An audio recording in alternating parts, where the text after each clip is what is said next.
अध्याय 2 27मो श्लोक बोलो। जातस्य हि ध्रुवं मृत्यु ध्रुवं जन्म मृतस्य च तस्मात् परिहार्यर्थे न त्वं शोचितुमर्हसि। एक्चुअली न आ बाजू आवे, न छे ने न आ बाजू बोलवानो छे। तस्मात् परिहार्थे न ए आ बाजू बोलवानुं, पछी आ बाजू फरीथी बोलीए। जातस्य हि ध्रुवो मृत्यु ध्रुवं जन्म मृतस्य च तस्मात् परिहार्यर्थेन त्वं शोचितुम् अर्हसि। त्वं शोचितुम् अर्हसि। ओके, मारा पछी बोलजो। जातस्य हि ध्रुवो मृत्यु बोलो। जातस्य हि ध्रुवो मृत्यु ध्रुवं जन्म मृतस्य च ध्रुवं जन्म मृतस्य च तस्मात् परिहार्यर्थे न तस्मात् परिहार्यर्थे न त्वं शोचितुम् अर्हसि। त्वं शोचितुम् अर्हसि।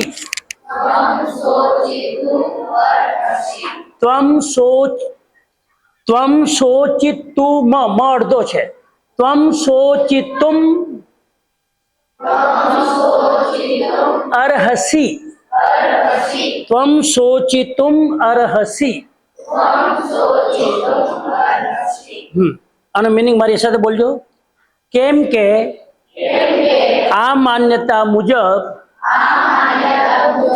जन्मेलानु मृत्यु निश्चित छे अने मरेलानो जन्म निश्चित छे। तेथी पण आ उपाय विनाना विषयमां शोक करवो तारा माटे योग्य नथी। हाँ, ओके, हवे समझवानी कोशिश करिए। बराबर, पहला श्लोक ने આપણે બધા શ્લોક નથી લેતા। ભગવદ્ ગીતામાં ગયા વખતે આપણે આઈ થિંક 2 કે 3 શ્લોક લીધા હતા ગયા વખતે પ્રાર્થનામાં। હવે એ જ બીજા અધ્યાયમાં અમુક શ્લોક બહુ ઇમ્પોર્ટન્ટ છે, એમાંના 3 શ્લોક આપણે લઈએ છીએ।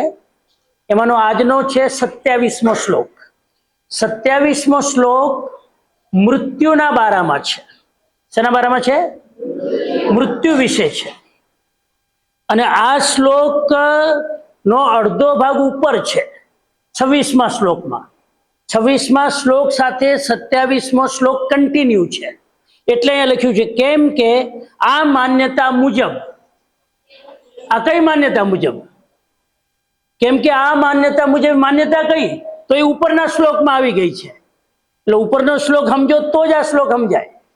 એટલે ઉપરના શ્લોકમાં શું હતું કે જો તું આત્માને સદા જન્મ લેનાર તથા સદા મૃત્યુ પામનાર માનતો હોય તો પણ હે મહાબાહો આવી રીતે શોક કરવો તારા માટે યોગ્ય નથી। એટલે 26મો શ્લોક એમ કે છે કે જો તમે એમ માનતા હોય કે આત્માનો જન્મ થાય છે અને આત્માનું મૃત્યુ થાય છે તો પણ તારા માટે શોક કરવો યોગ્ય નથી। કેમ કે જે મરે છે એનો શોક શું કામ કરવાનો? કેમ કે ફરી જન્મવાનું છે। આત્મા મરે છે, ઘણા એવું માને છે। આમાં 2 માન્યતા છે। પહેલી માન્યતા એ છે કે આત્મા અમર છે, આત્મા શાશ્વત છે, આત્મા ક્યારેય મરતી નથી, ક્યારેય જન્મતી નથી, આત્મા કુટસ્થ નિત્ય છે। આ એક માન્યતા છે। આ ફિલોસોફીની માન્યતા સાચી છે, પણ લોક વ્યવહારની માન્યતા શું છે આત્મા મરે છે, આત્મા જન્મે છે, એક યોનિમાં આવ્યું, આત્મા બીજી યોનિમાં ગયું. તો આત્મા અમર હોય તો શોક કરવાની જરૂર નથી, પણ આત્મા જન્મે છે, મરે છે, તો અહીંયા કે છે કૃષ્ણ કે તોય શોક કરવાની જરૂર નથી. કેમ કે આત્મા જો મરી જતી હોય તો પાછી જન્મવાની છે, તો શોક શું કામ કરવા? એટલે એના રેફરન્સમાં 27મો શ્લોક છે. આ 27મો શ્લોક બહુ પ્રસિદ્ધ છે. એટલે આજે મને ખબર પડી કે તમારી સ્કૂલના એનો ટેક્સ્ટ બુકમાં પણ છે, રાઈટ, પાઠમાં પણ. એટલે આ શ્લોક બહુ જ મહત્વનો છે. આ શ્લોક મૃત્યુ વિશેનો છે, 27મો શ્લોક. આપણે એની વાત કરીએ છીએ 5 મિનિટ. જાતસ્ય હિ ધ્રુવો મૃત્યુ ધ્રુવમ જન્મ મૃતસ્ય ચ. શ્લોક આવી રીતે બોલવાનો. તસ્માત પરિહાર્યેર્થે ન ત્વમ શોચિતુમ અર્હસી. શુદ્ધ ઉચ્ચારણ કરવાનું. ત્વમ શોચિતુમ મરહસી નથી. ઘણા શું બોલે? મરહસી. મરહસી નથી, એનો અર્થ ઊંધો થઈ જાય સંસ્કૃતમાં. ત્વમ શોચિતુમ અર્હસી. તો શું વાત કરી? વાત એ કરી કેમ કે આ માન્યતા મુજબ એટલે બહુ જ ઇમ્પોર્ટન્ટ શ્લોક છે, બહુ જ ઇમ્પોર્ટન્ટ છે. આજે એટલો ટાઈમ નથી કે 12-1 વાગે પહેલા પૂરું કરવાનું. જાતસ્ય હિ ધ્રુવો મૃત્યુ એટલે જો આ માન્યતા મુજબ તમે જન્મેલાનું મૃત્યુ નિશ્ચિત છે અને મરેલાનો જન્મ નિશ્ચિત છે, તેથી પણ આ ઉપાય વિનાના વિષયમાં, આનો અર્થ શું થાય? તેથી પણ આ ઉપાય વિનાના વિષયમાં, તેથી પણ આ ઉપાય વિનાના વિષયમાં તસ્માત પરિહાર્યેર્થે ન. આનો અર્થ થાય તો પણ આ ઉપાય વિનાના વિષયમાં, એટલે કે મૃત્યુથી બચવાનો કોઈ ઉપાય નથી. તમે ગમે એટલું કરો, ગમે એટલી જડીબુટ્ટી ખાઓ, મૃત્યુથી બચી શકાય? તબિયત તમે સારી કરી શકો, મૃત્યુથી બચી શકાય? કે ભાઈ આ ગોળી લઈ લે, તારે મરવાનું છે ને, આ ગોળી લઈ લે તો મરવાનું નથી, એવું કોઈ હજુ ઉપાય શોધાણો? AI શોધે ત્યારની વાત ત્યારે, પણ ભગવદ્ ગીતામાં છે એટલે એનો કોઈ ઉપાય AI નો બાપ શોધી શકશે નહીં. અમર કોઈ માણસ અમર થઈ શકતો નથી. એટલે ઉપાય વિનાનો આ વિષય છે કે મૃત્યુથી બચવાનો કોઈ ઉપાય નથી. ઉપાય વિનાના વિષયમાં શોક કરવો તારા માટે યોગ્ય નથી. આ અર્જુનને કહી રહ્યા છે. અર્જુન યુદ્ધમાં ઉભો છે ને કે આ મારા કાકાને મારે મારવાના, કોઈ મરતું નથી. તું શેનો શોક કરે છે? કોણ મામા કોણ કાકા? કોઈ મરતું નથી. જો આત્માનો જન્મ થવાનો હોય તો એના મૃત્યુમાં ડરવાની શું જરૂર છે? એટલે શોક કરવા યોગ્ય નથી, એ અર્થમાં કે છે. આપણે એને થોડુંક સમજીએ, થોડુંક જરાક હું સમજાવી દઉં, પછી આપણે આગળ જઈએ. અચ્છા, હવે આપણે આમાં એક જ મેસેજ સમજવાનો છે. તમારા માટે બહુ અર્લી સ્ટેજ છે હજુ આ મૃત્યુની વાત સમજવાની. હજુ તો જીવન શરૂ કરીને મરવાની વાત ક્યાં કરવાની છે? પણ અત્યારે જ કરવાની મરવાની વાત. મરવાની વાત મરતા હોય ત્યારે ના થાય, મરતા હોય ત્યારે કઈ હુજે ના હોય. એટલે અત્યારે સમજી લેવાનું, મૃત્યુનું ગણિત અત્યારે સમજી લો તો મૃત્યુ વખતે કોઈ ડર લાગે નહીં. એ એમ કહેવા માંગે છે આ શ્લોક કે માણસને શોક કોઈ મરી જાય તો શું કામ થાય છે? ચલો આ સમજો. તમારા પરિવારમાં દાદાનું કે કાકાનું કે બાપાનું કે કોઈકનું નાનીનું કે દાદીનું અવસાન થઈ ગયું અને તમે રડો, દુઃખ થાય. આ શોક થવાનું કારણ શું? શોક એટલે દુઃખ, શોક એટલે ડિપ્રેશન, શોક એટલે તમે હતાશ થઈ જાઓ, નિરાશ થઈ જાઓ, આમ તમને આમ કંઈક ગમે નહીં. આવો શોક શું કામ થાય કોઈના મૃત્યુ વખતે? કારણ શું? કોઈ મરી ગયું એટલે? કોઈ મરી ગયું એટલે જો શોક થતો હોય તો ગુજરાત સમાચાર પેપર વાંચ્યું, કેટલાય મરી ગયા. કેમ ન થતું શોક? મૃત્યુની ઘટનાથી શોક થાય છે કે મારા મરી ગયા એટલે શોક થાય છે? બોલો. મારા મરી ગયા, મારા મરી ગયા, એમાં મરી ગયા એટલે શોક નથી થતો, મારા છે એટલે થાય છે. એટલે શોકનું કારણ મૃત્યુ નથી, મોહ છે. આ મેઇન મુદ્દો આજનો. કોઈ ચાલ્યું જાય ત્યારે આપણને દુઃખ થાય ને. નાની ઉંમરમાં માન લો કે 60 ને 65 વર્ષમાં પપ્પાનું દાદાનું હાર્ટ એટેક આવી જાય તો શોક સ્વાભાવિક નથી. તમે કહો શોક થવો સ્વાભાવિક છે ને? સ્વાભાવિક નથી, વૈભાવિક છે. સમજો તો શોક ન થાય. શું સમજવાનું? મારે મોહ રાખવાનો નથી. જ્યાં મોહ ના હોય તે શોક ના હોય, જ્યાં મોહ હોય ત્યાં શોક હોય. વ્યક્તિ સાથે રહેવાનો પ્રોબ્લેમ નથી. વ્યક્તિ સાથે રહેવું જોઈએ, વ્યક્તિ ઉપયોગી છે, વ્યક્તિ આપણા સુખ દુઃખમાં કામ આવે, મદદ કરે, બધું જ બરાબર. પણ એ વ્યક્તિ પરમેનન્ટ નથી. આ માની આ વસ્તુ હકીકત છે કે શું છે કે ગીતા શું કે છે? કોઈ માણસ પરમેનન્ટ નથી. આ ક્લિયર? તમે બધા પરમેનન્ટ છો? અચ્છા, તમારી પેઢીમાં કોઈ મર્યું જ ના હોત તો ઘરમાં તમને રહેવા માટે જગ્યા મળત? તમારા ઘરમાં આપણે 1000 વર્ષનો એક્ઝામ્પલ લઈએ, 1000 વર્ષમાં તમારા પરિવારમાં આટલી પેઢીમાં કોઈ મર્યું જ ના હોત તો એને ક્યાં રાખત? તો તમારો જન્મ થયો તો ક્યાં રહો તમે? એટલે કોઈ દુનિયામાં અમર નથી. આ વસ્તુ પેલી બાકી. એટલે આપણા પરિવારમાં પણ જે આવ્યા છે, એક દિવસ દેહ છોડવાના છે કે નહીં? દેહ છોડવાના છે કે નહીં? છોડવાના છે. આપણને દુઃખ શેના કારણે થાય છે? મરી ગયો એટલે કે મોહ છે એટલે? તો મૃત્યુનો ઈલાજ કરવાનો કે મોહનો ઈલાજ કરવાનો? આપણે મૃત્યુનો ઈલાજ કરીએ. નતા મરવા જોતા, અમે તો આવું ધાર્યું નતું, નાની ઉંમરમાં વાગે. એ મૃત્યુનું કઈ જવાનું નથી. એ રિપ્લેસમેન્ટ ના થાય. તમે એનો મોહ ના રાખો. એનું અમારી સાથે એટલું લેણું હતું, એટલા દિવસ રહ્યા, હવે ક્યાં? જેમ હાઈ કરતા આવડે એમ બાય કરતા આવડવું જોઈએ. આટલું આ ભગવદ્ ગીતા કે છે. જેમ હાઈ કેતા આવડે એમ બાય કેતા પણ, બાય કેતા એટલે પરમેનન્ટલી બાય. પછી કાલે મળશું એટલે બાય નહીં, પરમેનન્ટલી બાય.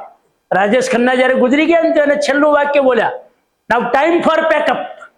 હવે મારો પેકઅપ કરવાનો ટાઈમ થઈ ગયો છે, હવે હું જવાનો. એને પહેલેથી, કેમ કે એને શરાબ ને દારૂ બહુ પીતા હતા ને, આખું લીવર ને બધું ખલાસ થઈ ગયું, અને ખબર પડી ગઈ. એટલે એને કીધું કે હવે મારો જવાનો ટાઈમ આવી ગયો. આટલો સુપરસ્ટાર એ જમાનામાં કહેવાતો, મરતી વખતે એની બાજુમાં કોઈ નતું. આ રિયાલિટી છે. એટલે મોતથી ડરવાનું નહીં, મૃત્યુ તો આવવાનું જ છે. અને મૃત્યુ આવે તો હવે બે માન્યતા છે. તમે જો એમ માનતા કે આત્મા અમર છે તો પછી ડરશે નો ભાઈ. આ શરીર મરે છે ને, આત્મા તો મળતો નથી, તો શેનો ડર રાખવાનો? અને માન લો કે તમે માનો કે તો અમને ક્યાં ખબર છે આત્મા મર્યો, એ તો માણસ તો ગયો ને. તો તમે એમ માનતા હો કે આત્મા મરી ગયો તોય ડરવાની જરૂર નથી, કેમ કે ફરી પાછો જન્મ થવાનો છે. એટલે ગીતામાં કૃષ્ણ એ કહેવા માંગે છે અર્જુનના દ્વારા કે મૃત્યુથી ડરવાની જરૂર નથી. માણસ મરી જાય ત્યારે દુઃખ મૃત્યુના કારણે નથી થતું, મારા મોહના કારણે થાય છે. મોહ દૂર કરી દો તો કઈ ના થાય. મારા ફાધર ગુજરી ગયા 65માં, હું ત્યારે હતો લગભગ 27-30 વર્ષનો. મારા ફાધર ગુજરી ગયા, હું ત્યારે મુંબઈ હતો ને એમની ઘટના ભુજમાં બની, તો હું સીધો ફ્લાય કરીને ભુજ પહોંચ્યો. હવે મારી માટે કસોટી, એક તો આટલા લેક્ચર આપવું એટલે મારે તો રડવાનું નહીં, બીજી કસોટી મારા ફાધર. તમે એને સમજાવતા ફાધર તો હતા જ, તો એનો રડવું તો હવે આવે. તો એક બાજુ બધાને શાંત રાખવાના, બીજી બાજુ મારે રડવાનું નહીં. એટલે હું ફ્લાઇટમાં હતો ત્યારે મને વિચાર થયો કે એ સમયે હું શું કરીશ? રડવું આવશે તો મારા લેક્ચર ફેલ. એટલે મને ખબર નથી, કેમ કે પેલી ઘટના અમારા પરિવારમાં. એટલે હું ગયો, બધા પરિવાર વાળા ભાઈઓ ને બેન ને મારા મધર બધા બેઠા હતા. મેં એ સમયે મેં જોયું મારી આંખમાં આંસુ આવે છે કે નહીં, એક આંસુ મેં એ સમયે પાડ્યું નથી. અમારી કસોટી હતી, મને ખબર નથી. કહેવાનો મતલબ કે જ્ઞાન તમને ઉતરવું જોઈએ, પચવું જોઈએ. સમય પર જ્ઞાન હાજર ના રહે તો એને જ્ઞાન કહેવાય? આ યાદ રાખજો, જ્ઞાન સમય પર હાજર રહેવું જોઈએ. અત્યારે લેક્ચર આપું મારે જેમ તમે આપી દો, પણ જયારે ઘટના ઘટે ત્યારે જ્ઞાન ગેરહાજર હોય. સમજાય છે? જ્ઞાનનો ઉપયોગ તો જ છે કે ટાઈમ પર હાજર રહેવું જોઈએ. ગુસ્સો કરવો જોઈએ નહીં. એ ગુસ્સો આવે ને ત્યારે જ્ઞાન હાજર રહેવું જોઈએ. ત્યારે જ્ઞાન હાજર જ ન હોય ત્યારે કરી લે, પછી ઓહો હો સમણજી બરાબર કીધું તો, ગુસ્સો કરવાથી હાલો થઈ ગયો.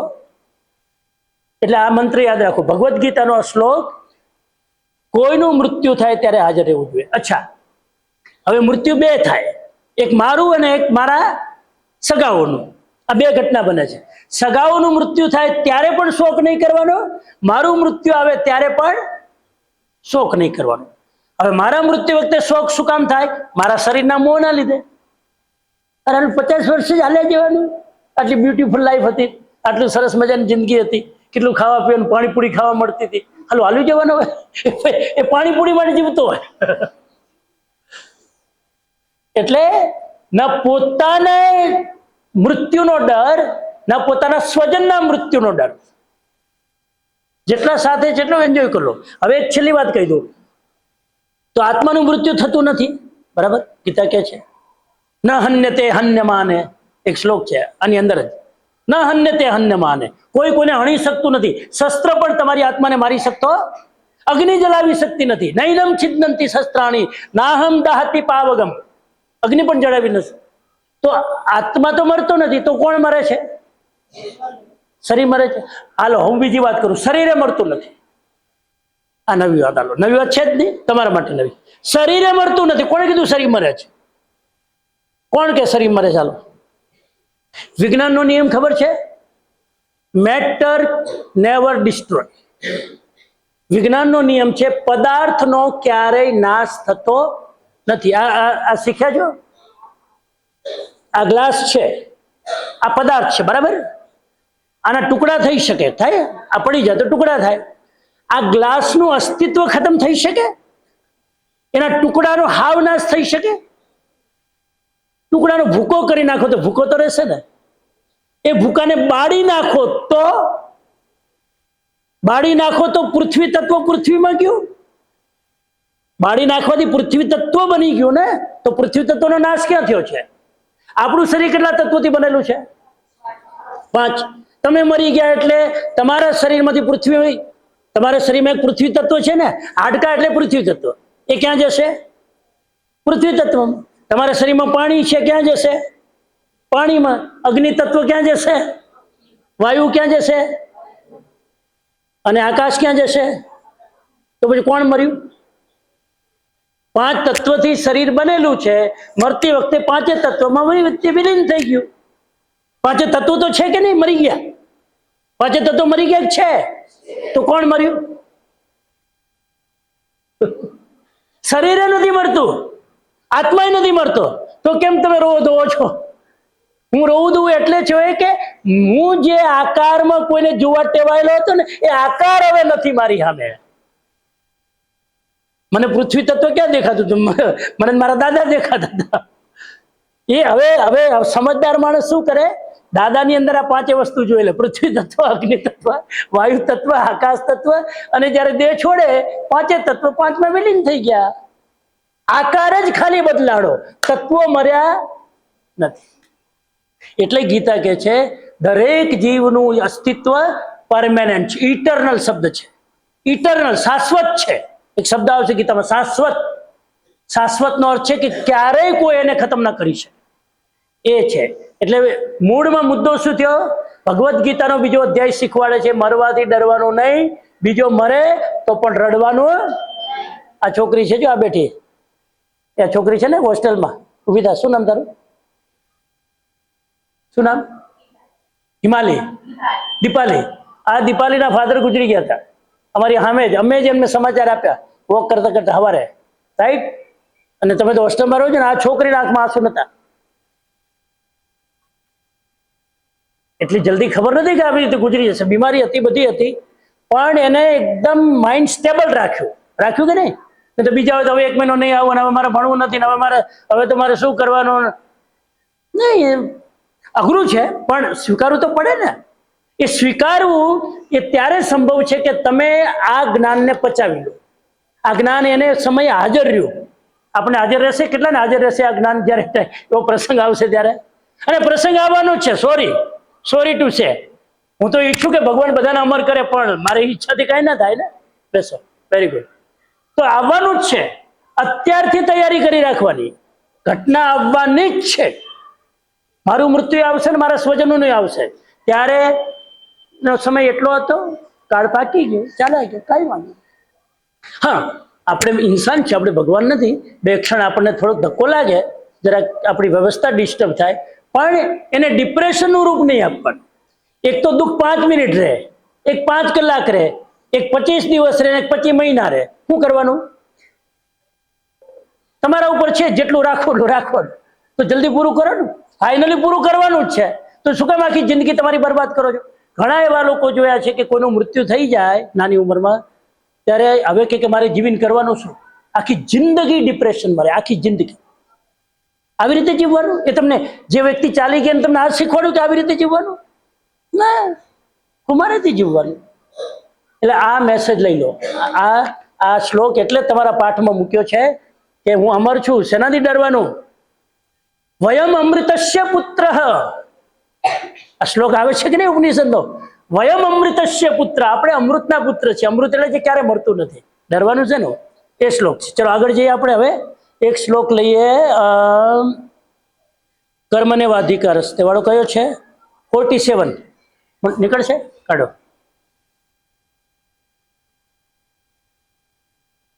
ક્લિયર થઈ ગયો ને આ શ્લોક? આવી રીતે શ્લોકનો અર્થ કરવાનો.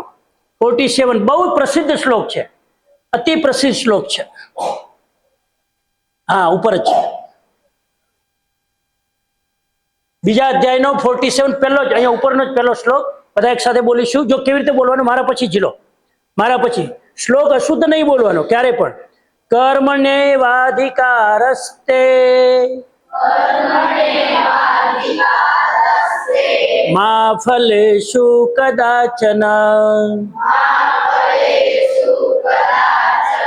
મા કર્મ ફલ હેતુર્ભુમ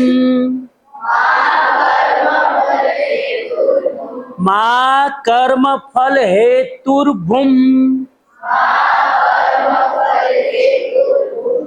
મા તે સંગોસ્ત્વ કર્મણી. આ છે ને, આ ભૂ આવ્યું, આની અંદર અડધો મ છે, જોયું તમે? આ ભૂની ઉપર રેફ છે, અડધો મ છે, એટલે અડધો માં અહીં બોલવાનો, આખો માં અહીં બોલવાનો. આ માને અહીં નહીં લઈ જવાનું, ઘણા ભૂલ કરે, આ માને આ બાજુ લઈ જાય એટલે અર્થનો અનર્થ થઈ જાય. કર્મને વાધિકારસ્તે મા ફલેષુ કદાચન મા કર્મ ફલ હેતુર્ભુમ મા તે સંગોસ્ત્વ કર્મણી. Very interesting. આ બહુ પ્રસિદ્ધ શ્લોક છે ભગવદ્ ગીતાનો.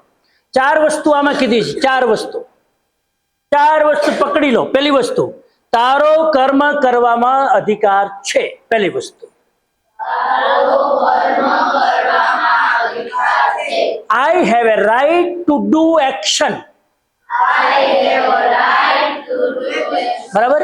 આ પહેલી વસ્તુ શીખવાડે છે. તારો અધિકાર કર્મ કરવામાં છે. બરાબર? એમાં તું સ્વતંત્ર છે. તારે જે કર્મ કરવું હોય, તારે હુઈ રહેવું તો હુઈ રહે, તારે ખાવું હોય તો ખાવ, તારે ઉભા થવું તો ઉભા થાવ, તારે સવારે 5 વાગે ઉઠો 5 વાગે ઉઠો, વાંચવું હોય તો વાંચો, ના વાંચવું હોય તો ના વાંચો. કર્મ કરવામાં તું સ્વતંત્ર છે. અધિકાર છે એટલે સ્વતંત્ર છે. તારે જે કર્મ કરવું હોય તું સ્વતંત્ર છે. આ પેલી વસ્તુ.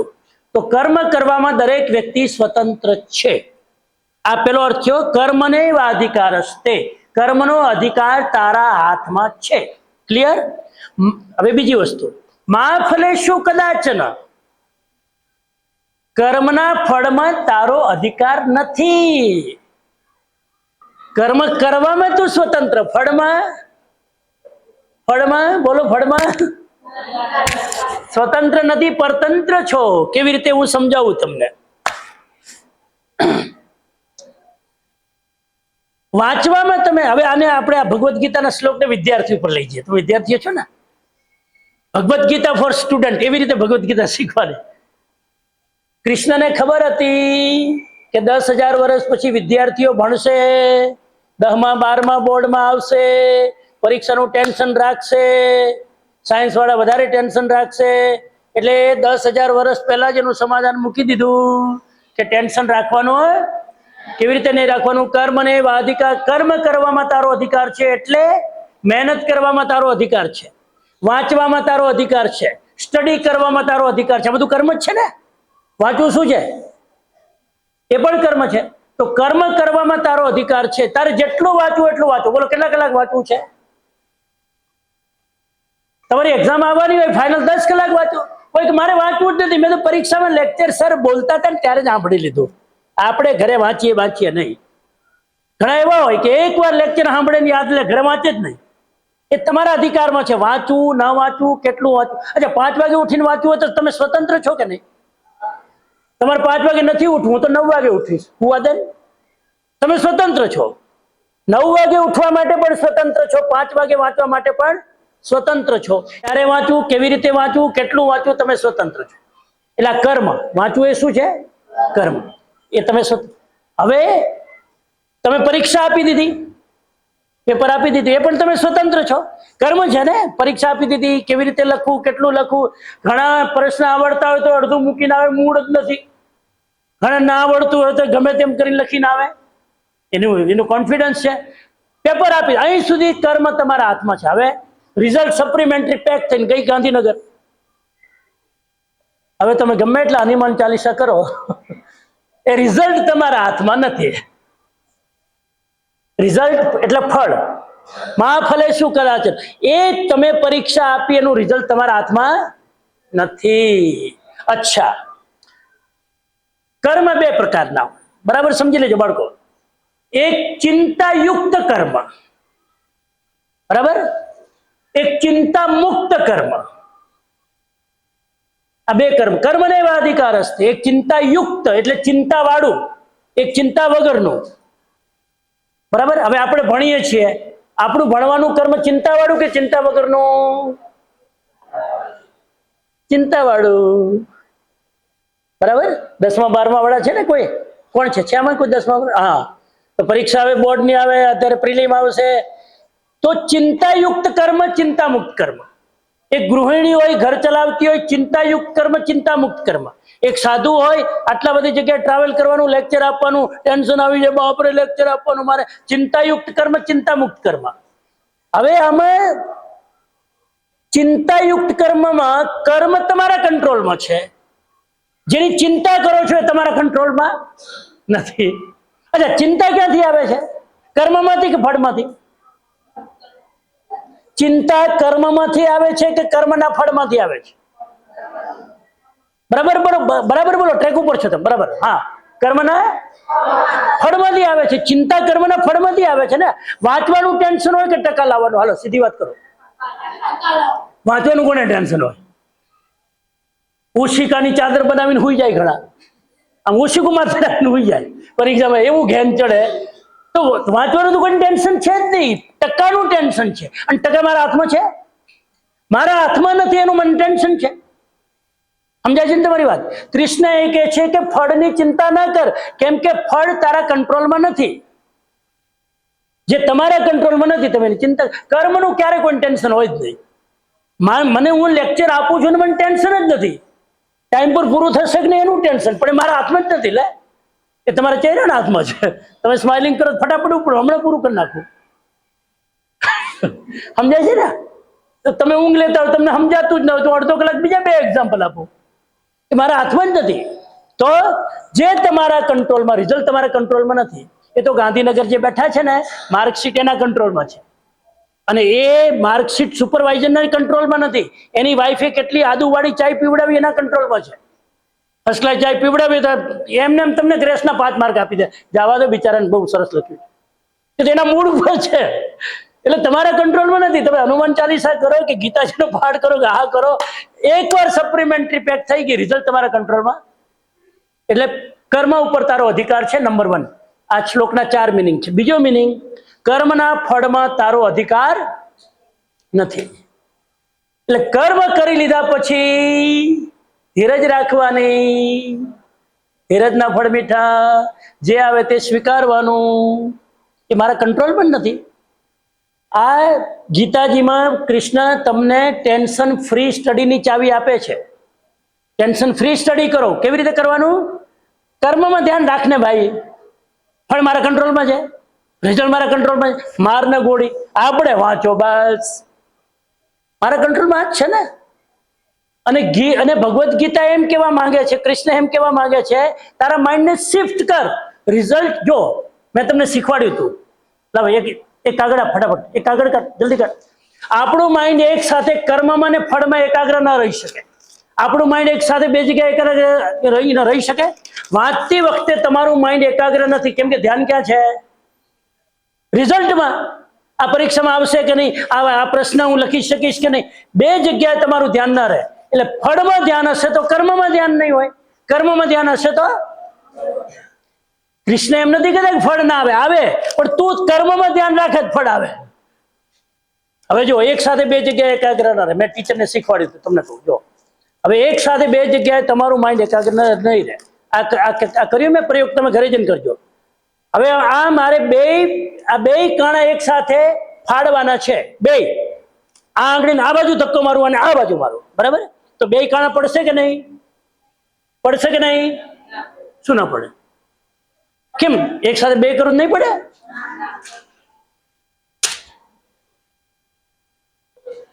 જો એક પાનું ફાટી ગયું પણ કાણું પડ્યું, એક સાથે બે કાણા ના પડે. કેમ ના પડે? એક સાથે મારું માઇન્ડ બે જગ્યાએ એકાગ્ર રહેતું, એ તો કર્મમાં રહે અથવા રિઝલ્ટમાં. તો તમારે ધ્યાન ક્યાં રાખવાનું? હવે જે 10મા 12મા વાળા સાયન્સ વાળા છે ને, પૂછી જોજો ટેન્શન શેનું છે, કર્મનું કે રિઝલ્ટનું? પૂછજો. અને રિઝલ્ટ તો તમારે કંટ્રોલમાં નથી. કર્મને ફોકસ કરીને તો રિઝલ્ટ તો સારું જ આવવાનું છે. કર્મને ફોકસ નથી કરતા. આ ગીતા શીખવાડે છે. એટલે ગીતા વિદ્યાર્થીઓ માટે છે, બેસ્ટ.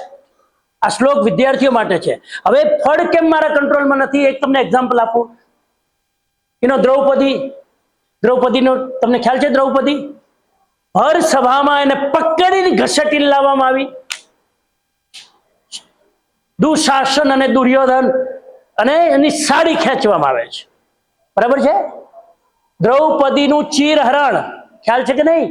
એની સાડી ખેંચવામાં આવે છે. કર્મ થઈ રહ્યું છે કે નહીં? એનું ફળ નથી મળતું. કર્મનું ફળ શું? એને નિર્વસ્ત્ર કરવાની હતી. દ્રૌપદી નિર્વસ્ત્ર થઈ. કર્મ કરવું એના કંટ્રોલમાં છે, દુશાસનનું. ફળ એના કંટ્રોલમાં નથી. આનાથી બેસ્ટ એક્ઝામ્પલ કોઈ ના હોઈ શકે. દુશાસનના કંટ્રોલમાં ફળ નથી. તું ચીરહરણ કર, દ્રૌપદી નિર્વસ્ત્ર થવાની નથી, કેમ કે ફળ તારા કંટ્રોલમાં. ફળ કોના કંટ્રોલમાં છે? અદ્રશ્ય શક્તિના.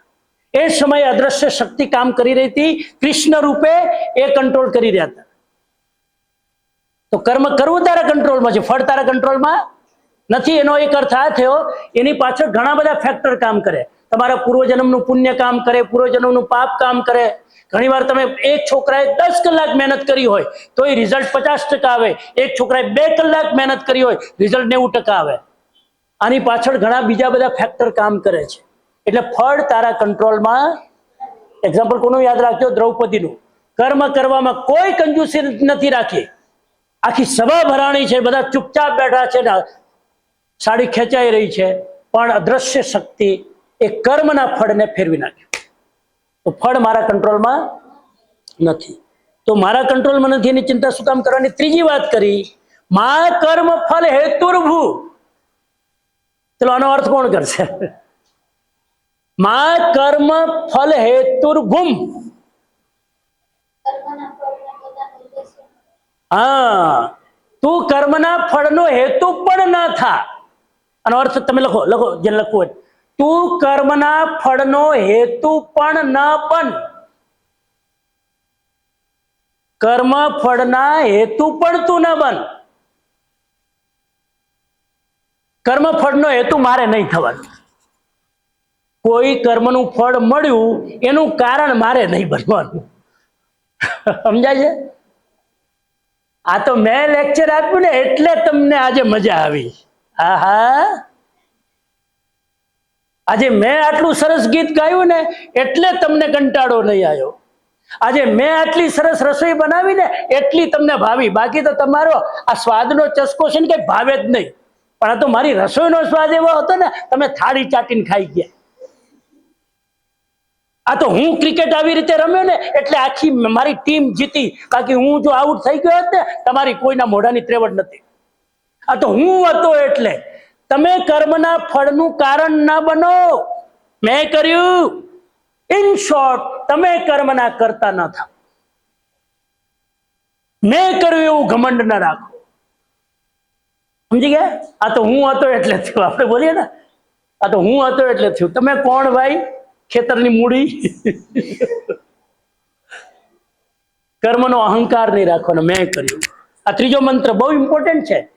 આપણે આનો અર્થ ખબર નથી હોતી. મા કર્મ ફલ હેતુર્ભૂ, કર્મ ફળનો હેતુ પણ તું ન થાય. એનો મતલબ મેં કર્મ કર્યું છે એવું અહંકાર નહીં રાખવાનું. તો શું કરવાનું? હું નિમિત્ત માત્ર છું. હું શું છું? નિમિત્ત માત્ર. કોઈએ મને બોલાવ્યો એટલે હું બોલું છું. બાકી આ જીભની ત્રેવડ નથી બોલી શકે. 2 મિનિટમાં લખવા લાગે ને જીભ બંધ થઈ જાય તો મારા હાથમાં છે? તો કોઈક શક્તિ કામ કરી રહી છે એટલે હું કરું છું. ક્રેડિટ બીજાને આપો, ફરી એ જ વાત આવી. ક્રેડિટ ભગવાનની કૃપા છે એટલું થાય છે, મા બાપના આશીર્વાદ છે એટલે થાય છે. આટલા બધા સર આટલી મહેનત કરે છે ને એટલે હું ભણી શકું છું. Give the credit two others. અમારે એવું નહીં માનવાનું આ તો હું ભણાવું છું ને એટલે, આ તો હું ભણાવું છું ને એટલે અમારું રિઝલ્ટ સારું આવે. હા, તમે ભણાવો એટલે જો સારું રિઝલ્ટ આવતું હોય તો બધા છોકરાનો પહેલો નંબર કેમ નથી આવતો? હાલો મને કહો. તમે ભણાવો છો તો તમારો ક્લાસ જારો છો. જો તમારામાં ત્રેવડ છે તો કેમ કોઈને 40% ને 50% આવે, 90% કેમ નથી આવતા? એ તો એને મહેનત નથી કરી. તો તારા હાથમાં બધું નથી એમ. ટૂંકમાં તું કરતા ના થા. બહુ જ ઇમ્પોર્ટન્ટ મેસેજ છે. સમજાય છોકરાઓ? કામ થઈ જાય. મારા લીધે થાય છે. હું ના હોય તો તો ન થાય. આ તો હું અમેરિકા જાઉં છું ને એટલે આટલા બધા લોકોને લાભ મળે, એટલે આટલા લેક્ચર સાંભળે છે. આ તો હું સ્કોલરશીપ આપું છું ને એટલે આટલી દીકરીઓ ભણે. એટલે બેટા તું કોણ? હમણાં છે ને તને લખવા લાગશે ને તું અહીંથી ફ્લાઇટમાં બેસી નહીં શકે. આ આખું મંત્ર એ કહેવા માંગે છે કે તું કરનાર નથી. કરનાર શક્તિ કોઈક બીજી છે જે તારા માધ્યમથી કરાવે છે. હવે ચોથો પ્રોબ્લેમ આવે, અચ્છા હું કરતો નથી, મારે કઈ કરવાનું નથી, કરનાર તો બીજો છે. તો પછી એ બધું કર્મ કરવાનું શું કામ? મૂકો ને ઝંઝટ. હાલો હુઈરો ખાટલો ટાણી. તો પછી કર્મ કરવાની જરૂર શું છે ભાઈ? કર્મ મારા હાથમાં નથી, કર્મનું ફળ મારા હાથમાં નથી, કર્મનું આપણે ઉપાદાન નથી. તો પછી કર્મ શું કામ કરવાનું? આ બે મારા ભણાવવાથી કોઈ વિદ્યાર્થીને જ્ઞાન નથી મળતું તો હું તો મૌન રહું. શું કામ ભણાવવાનું ભાઈ? તો પછી ચોથું મંત્ર આવ્યો, માતે સંગોષ્ઠ્ય કર્મણી. કર્મ પ્રત્યે તારી અનાસક્તિ પણ ન થવી જોઈએ, કર્મ પ્રત્યે અરુચિ પણ ન થવી જોઈએ. કર્મ પ્રત્યે ખ્યાલ આવી ગયા? એનો મતલબ છે કે કર્મ ફળ મારા હાથમાં નથી તો પછી હું કર્મ શું કામ કરું એવું અકર્મણ્યતા અને આળસ પણ આવવી જોઈએ નહીં. સમજી ગયા ને? કર્મ તો કરવાનું જ, ભણાવવાનું જ, પાવરફુલ લેક્ચર આપવાનું. ભલે કોઈ ઊંઘતા હોય તારે તો તારું કર્મ કરવાનું. ઈશ્વરે તને નિમિત્ત બનાવ્યો છે તો નિમિત્તનું કામ કરવું જોઈએ. એક શ્લોકમાં 4 વસ્તુ છે. આવી રીતે ક્યારે સમજાતા શ્લોક? એક શ્લોકમાં 4 મેસેજ. ફરી રિપીટ કરો. પહેલો મેસેજ, તારો અધિકાર માત્ર કર્મ કરવામાં છે, એના પર ફોકસ કર. નંબર 2, ફળની ચિંતા ન કર કેમ કે ફળ તારા હાથમાં નથી. નંબર 3, કોઈ કર્મ તું કરે છે મેં કર્યું એનો શ્રેય તારે લેવાની જરૂર. તારા કારણે બધું થાય છે માનવાની જરૂર નથી. તારા કારણે સ્કૂલ ચાલે છે માનવાની જરૂર નથી. તારા કારણે હું ન હોઉં તો અટકી જાય. ઘણા બધું એમ માને હું ન હોઉં તો બધું બંધ થઈ જાય, અટકી જાય. અરે દુનિયામાં ઘણા લોકો કહેતા હોય કે હું મરી જઈશ તો દુનિયાનું શું થશે? જાનભાઈ એટલી જગ્યા ખાલી થશે. તારા કારણે થોડી ઉપાધિ છે. પોતે એમ જ માનતા. એક છીપકલી આકાશ અહીંયા શું કહેવાય છતની નીચે લટકીને અહીંયા હોય. છીપકલીને કોઈ પૂછ્યું કે છીપકલી આખો દિવસ બેઠીને થાકતી કેમ નથી? છીપકલી એટલે શું? ગરોળી થાકતી કેમ નથી? ગરોળીને પણ ઘમંડ છે કે આ છતને હું સંભાળીને બેઠી છું, હું જો નહીં હોય તો આ છત પડી જાય. ઓહો, આ છત એટલા માટે મારા વગર આ છત બિચારી ટકે કેવી રીતે? ઓહો, એક કૂતરાને પેલું ઘમંડ છે. એ ગાડાની નીચે કૂતરું હાલતું હતું તો કૂતરાને ઘમંડ આવ્યું કે હું હાલું છું એટલે ગાડું હાલે છે. કોઈ જ્ઞાનીએ કીધું કે બેટા કૂતરા તું ઉભો રહી જા, તારાથી ગાડાને કઈ ફરક પડતો? ગાડું તો હાલ્યા જ કરવાનું. બધાને એમ છે કે આ દુનિયાનો ભાર હું ઉપાડીને ચાલુ, મારાથી ચાલે છે. આ ભ્રમ ના રાખો. નંબર 3 અને નંબર 4, કર્મ પ્રત્યે અનાસક્ત પણ નથી થવાનું. કર્મ તો કરવાનું જ છે, વાંચવાનું જ છે, ટકા આવે કે ના આવે ભણવાનું જ છે. રિઝલ્ટ મારા કંટ્રોલમાં નથી તોય મારે કર્મ તો આચારવું. છેલ્લો મંત્ર આપી દઉં એક જ લાઈનમાં. ચલો એના પછીનો 59 ક્યાં છે? આજે અધ્યયન નથી આમાં, કઈ વાંધો નહીં, આપણે બોલી દઈએ. ચલો મારા પછી બોલો, બધાને આવડે છે લગભગ હોસ્ટેલ વાળાને. વિષયા વિનિવર્તન્તે નિરાહારસ્ય દેહિના રસવર્જ રસોપશ્ય પરમ દ્રષ્ટા નિવર્તન્તે પરમ દ્રષ્ટા નિવર્તતે. બ્યુટીફુલ. આ એક એક શ્લોકમાં છે ને દક્ષાબેન 2 કલાક જોઈએ મને. તમે અડધો કલાક આપો ના ચાલે, પણ હવે જેટલો ટાઈમ છે. વિષય વિનિવર્તન્તે નિરાહારસ્ય દેહિન રસવર્જમ રસોપશ્ય પરમ દ્રષ્ટા નિવર્તતે. એનો અર્થ એ છે કે ઇન્દ્રિયો દ્વારા તમે વિષયને ગ્રહણ કરો છો. આંખથી શું કરો છો? રૂપને ગ્રહણ કરો છો. કાનથી શબ્દને ગ્રહણ કરો છો. નાકથી ગંધને ગ્રહણ કરો છો. જીભથી સ્વાદને ગ્રહણ કરો છો અને ચામડીથી સ્પર્શને ગ્રહણ કરો છો. 5 ઇન્દ્રિયના વિષયને તમે ગ્રહણ કરો છો. એનો અર્થ થયો વિષયા વિનિવર્તન્તે નિરાહારસ્ય દેહિના. હવે આ વિષયને તમે ગ્રહણ ન કરો. ચલો, જીભનો વિષય છે સ્વાદ. મેં આજે ઉપવાસ કરી લીધો, મારે નથી ખાવું આજે ઉપવાસ, આજે 11 છે, વ્રત છે, નથી ખાવું, તો તમે વિષયને છોડી દીધો. સ્વાદના વિષયને ખાવાનું તમે શું કર્યું? આજે છોડી દીધું. તો શું ખરેખર એનાથી વિષય છોડી દેવાથી અંદરની સ્વાદ વૃત્તિ છૂટી ગઈ? તમે આજે ઉપવાસ કર્યો અને અહીંયા રસોડામાં પકોડા અત્યારે તળી જાય છે, સુગંધ આવે કે નહીં? સુગંધ આવે શું થાય? ખાલી આજે 11 આવી નહીં, આજે 11 નહીં, 11 તો બરાબર આવી. આજે જ પકોડાનો પ્રોગ્રામ કાલે કર્યો હોત તો મને લાભ મળત. તો કહેવાનો મતલબ એ છે કે માણસ વિષય છોડી દે છે પણ વિષયની આસક્તિ છૂટતી નથી. માન લો કે તમને ડોક્ટરે કીધું કે આપણે બહુ બીમારી છે, શરદી જુખામ ને બધું, અત્યારે 1 મહિનો પાણીપુરી ખાવાની નથી.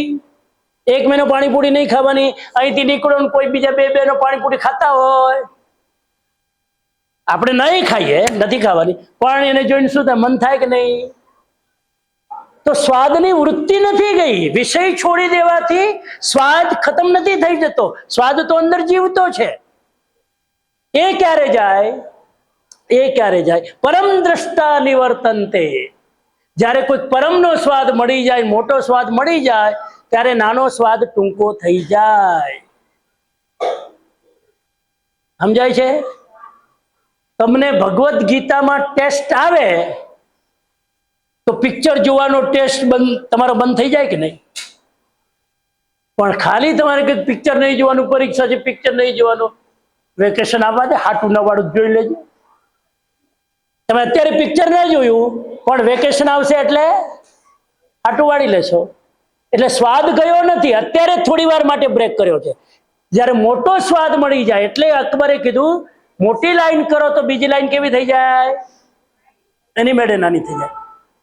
બસ વાત પૂરી કરું. અચ્છા, તમને અલ્ટો ગાડી આપવામાં આવે અને હોન્ડા સિટી આપવામાં આવે. 2 ગાડીની કિંમત ખાલી 5 લાખ રૂપિયા. અલ્ટો ગાડીની 5 લાખ અને એ જ પ્રાઇસમાં હોન્ડા સિટી મળતી હોય તો તમે શું લેવાનું પસંદ કરશો? Of course Honda city. હવે હોન્ડા સિટી લેવા એટલે તમારે અલ્ટોને છોડવું પડે કે નહીં? હવે અલ્ટો છોડવાનું દુઃખ થશે તમને કે હાય અલ્ટો મેં છોડી દીધી? દુઃખ નહીં થાય ને. કેમ કે હોન્ડા સિટી આવે છે. જો મોટી વસ્તુ તમને મળી જાય તો નાની વસ્તુ છોડવાનું દુઃખ રહેતું નથી. આ શ્લોક એમ કહેવા માંગે છે. ધ્યાન કરવાથી આનંદ આવતો હોય તો સિગરેટ પીવામાં કોઈને આનંદ આવે? પણ ધ્યાન નહીં કરો ત્યાં સુધી સિગરેટનો ટેસ્ટ મજા આવે, ત્યાં સુધી રમવાનો ટેસ્ટ, મારવાનો ટેસ્ટ ને ધડમ કરવાનો ટેસ્ટ મજા આવે. મોટો ટેસ્ટ મળી જાય તો બીજો ટેસ્ટ નાનો થઈ જાય. આ એમ કે છે પરમ દ્રષ્ટા નિવર્તન્તે. રસવર્જ રસોપશ્ય.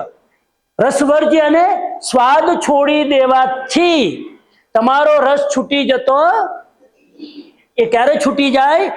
પરમ દ્રષ્ટા નિવર્તન્તે.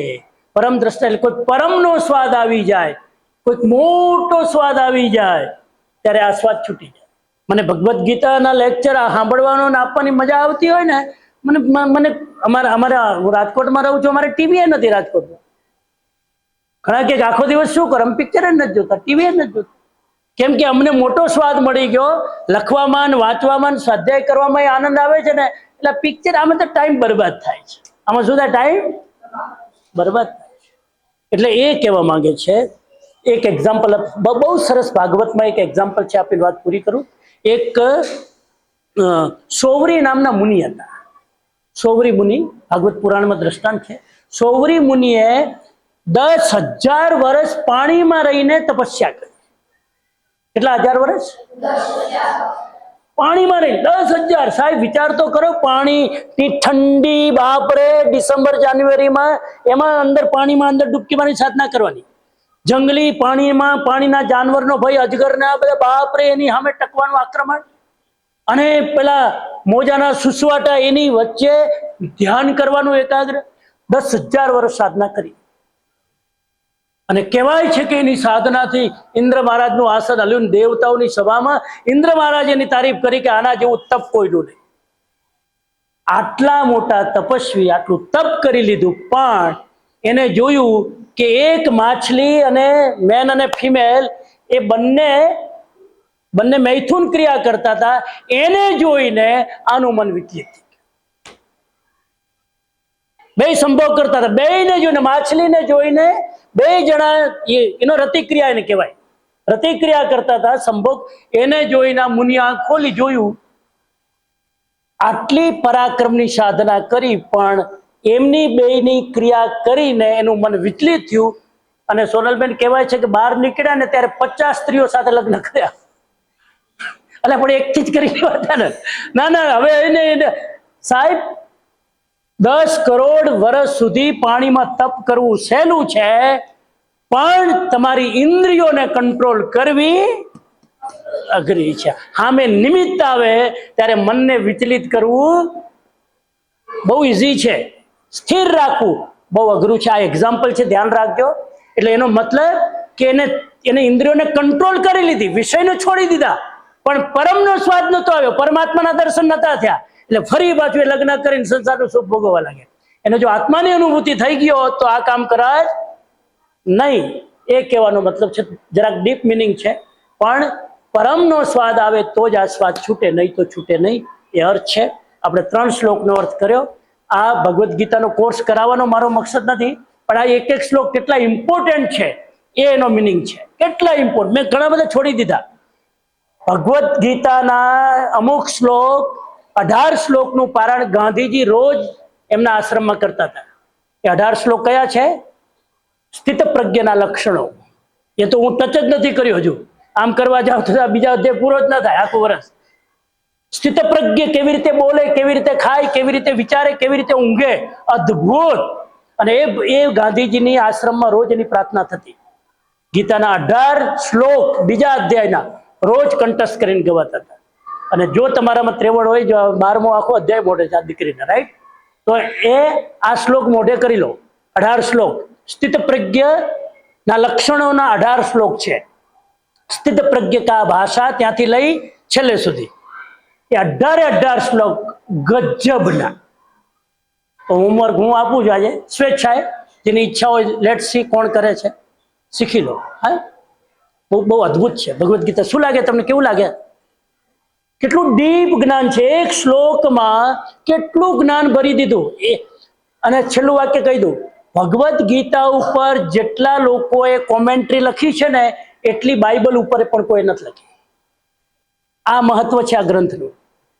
એટલા બધા લોકોએ કોમેન્ટ્રી, કોઈ માણસ એવો બાકી નથી આધ્યાત્મની દુનિયામાં કે જેને ભગવદ્ ગીતા ઉપર બોલવું ન પડ્યું હોય. હું એ જે બાકી હતો તો આવી ગયો. અમે તો જૈન છીએ, અમારે ભગવદ્ ગીતા હું લેવા દેવા ભાઈ. પણ આ ગ્રંથને તમારે ટચ કરવો જ પડે, નહીં તો તમારી સ્પિરિચ્યુઅલ સાધના અધૂરી. એમ કહેવાય ને, બરડાના ડુંગરમાં કોઈ યોગી ના આવે ત્યાં સુધી એની સાધના અધૂરી. સારું થયું કે અમે આવી ગયા. અમે તો નવરાત્રીમાં 9 દિવસ એ ચક્કર માર્યા, બહુ મૌન રાખીને 9 દિવસ જંગલમાં ફર્યા હતા. અને નિયમ કર્યો હતો કે કોઈ ખવડાવે તો જ ખાવાનું, માંગીને ખાવાનું, કોઈ આમંત્રણ આપે તો જ ભોજન કરવા, નહીં તો ઉપવાસ. આવું 9 દિવસ અમે કર્યું હતું આ ડુંગરમાં, આ ખોડિયારમાં, અને આ બધા જેટલા છે ને. તો અદ્ભુત ગ્રંથ છે આ. અને ગુજરાત સરકારે તો હવે નક્કી કર્યું છે પાઠ્યક્રમમાં અમુક અધ્યાય, અમુક શ્લોકો આપણને ત્યાં મૂક્યા છે હવે, જેમાં શ્લોક છે.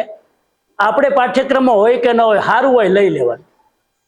તમારું સદભાગ્ય છે કે તમને આનો મર્મ જાણવા મળે છે, બાકી આ ક્લાસમાં કંઈ શીખવાય ના મળે.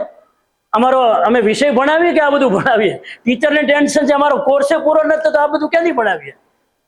અમે આવી ગયા તો તમને લાભ મળે. સરસ, થેન્ક યુ. જય શ્રી કૃષ્ણ, જય જિનેન્દ્ર. બોલો શ્રીમદ ભગવદ ગીતા કી, બોલો શ્રીમદ ભગવદ ગીતા કી, બોલો શ્રીમદ ભગવદ ગીતા કી. Thank you.